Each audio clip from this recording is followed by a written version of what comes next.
The Russo-Japanese War was fought between Japan and Russia at the beginning of the 20th century. In the previous article, I explained that the Japanese forces barely won the last major battle, the Battle of Mukden. The Russians were losing discipline as an army due to successive defeats in successive battles. The Japanese supply lines were already stretched thin, and they had already run out of troops to replenish them. The armies of both sides were no longer ready for war. The outcome of the upcoming naval battle between the Baltic Fleet and the Allied fleet would determine the course of the war to come. This channel explains the Russo-Japanese War from the Japanese side, but this time I would like to explain the Great Voyage of the Baltic Fleet in Russia. In February 1904, Japan declared war on Russia and the Russo-Japanese War began. The Russian Navy, with the combined forces of the Allied fleet in Japan and its fleet at anchor in Port Arthur, were almost evenly matched, and the Baltic Fleet stationed in Europe was dispatched to Asia in an attempt to gain a more advantageous position in the war. The Tsar appointed its Director General, Major General Zinovy Petrovich Rozhestvenskij. Let me explain about Major General Rozhestvenskij. He did not come from an aristocratic background, which was unusual for a senior military officer in Imperial Russia.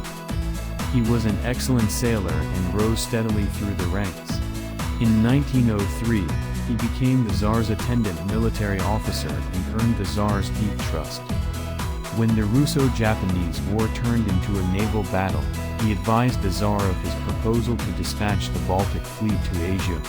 He was a white supremacist and had no idea that the Russians could be defeated by the Japanese.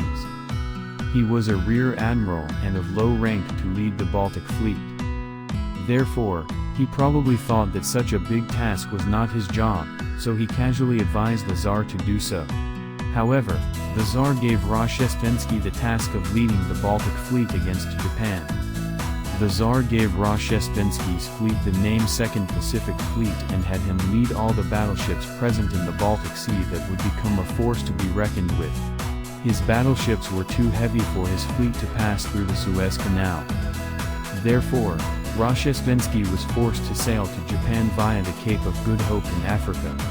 Moreover, the voyage was accompanied by destroyers and other vessels that are normally unsuitable for long-distance voyages. Rozhestvenskij must have been very anxious. This great voyage with its fleet was unprecedented, and the voyage itself has been called a miraculous voyage.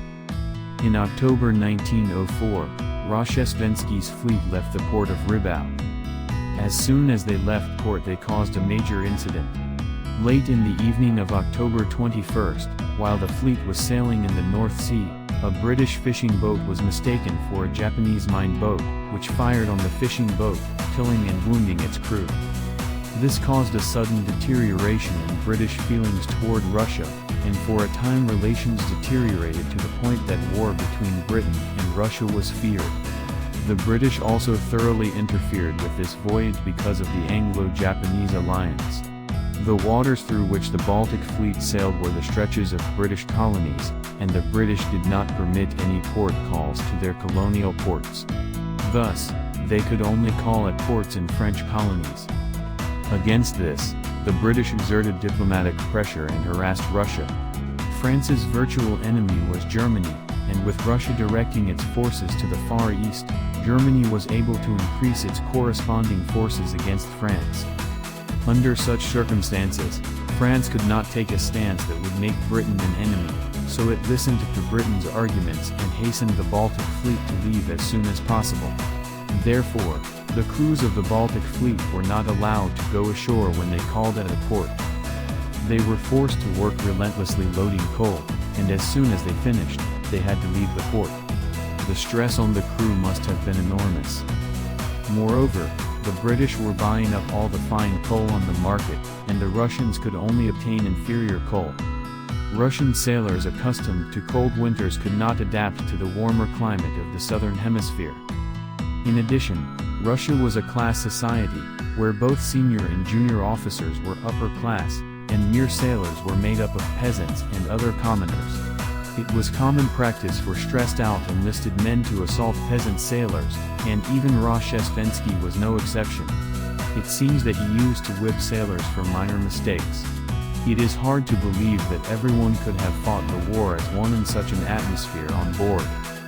They continued on such a voyage, arriving in the port of Madagascar in January 1905. There, Rozhestvenskij was informed that the Russian fleet had been destroyed by the Japanese Navy. Rozhestvenskij could have withdrawn from the war if his initial scenario of joining the Russian fleet to fight the Japanese Navy had collapsed. However, Rozhestvenskij could not return to Russia so casually after having reached Africa, and Russia could not make such a decision. Rozhestvenskij informed the Russians that he would arrive in Japan as soon as possible to fight the Allied fleet. The Russian Navy, however, would have none of it. This was because the crew of the Russian fleet was the most elite of the Russian Navy at the time, and the fleet led by Rozhestvenskij was of considerably lower quality. Concerned, the Russian naval leadership decided to send more reinforcements. Rozhestvenskij was very much against this. The battleships that remained in Russia were old vessels that were deemed useless in battle. Fleet movement is based on uniform speed.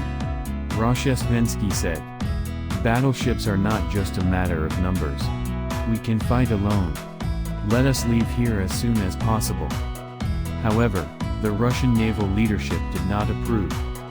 In the end, Rozhestvenskij had no choice but to approve the reinforcements. This back and forth left him stranded for 2 months. These 2 months were a wonderful gift for Togo. His combined fleet had been blockading the Russian fleet at Lushan for a long time and had not been able to maintain the battleships at all. In particular, without removing the shells attached to the bottom of the ship, the battleship would not be able to achieve the maximum speed that it is capable of. During these 2 months, Togo was able to repair and maintain the fleet, and incidentally, train intensely in new fleet operations, including the reflections of the Battle of the Yellow Sea. During the Battle of the Yellow Sea, the accuracy of the cannons was not high. This was due to the fact that the gunners of each battleship aimed individually. A means was put in place to communicate this to each gunner by means of electrical communication devices and messages for firing the positions surveyed by the firing species on the bridge. This and intense training during the rest period dramatically increased the accuracy of hits. Rozhestvenskij did not really believe that his fleet, which was not strong enough, could win against the Japanese Navy after the destruction of the elite Russian fleet. This is confirmed in the correspondence he left behind. He decided to switch the purpose of the war from a contest with Togo to reaching Vladivostok safely and knocking out the supply lines of the Japanese army in China. Once the Japanese supply ships were destroyed, the Russian land forces would then be able to beat the Japanese army. He had a chance. That is, Togo knows that Russia will send reinforcements to our fleet and that they will join us at Cam Bay on the Indochina Peninsula. From this, Togo could determine the time we would arrive in Japan. Then, using these reinforcements as bait, Rozhestvenskij decided to pass through the Sea of Japan earlier than Togo's estimated time and date, without joining up with the reinforcements. But then he discovered a startling fact. Several of the battleships under his control had fudged the amount of coal they were storing and reporting it to him. It turned out that he could not get to Vladivostok without a very large supply. The reason they cheated was to speed up the time it would take to load the coal in order to improve their reputation for Rozhestvenskij. What a surprise! As a result, Rozhestvenskij was to join the reinforcements in Cam Bay as planned. On May 14th, the Baltic Fleet began sailing toward Vladivostok. Finally, the final decisive battle, the Battle of the Sea of Japan, begins. The next commentary will be on the Battle of the Sea of Japan. It will probably be divided into a front and back section. If you enjoyed it, please subscribe to the channel and click the like button.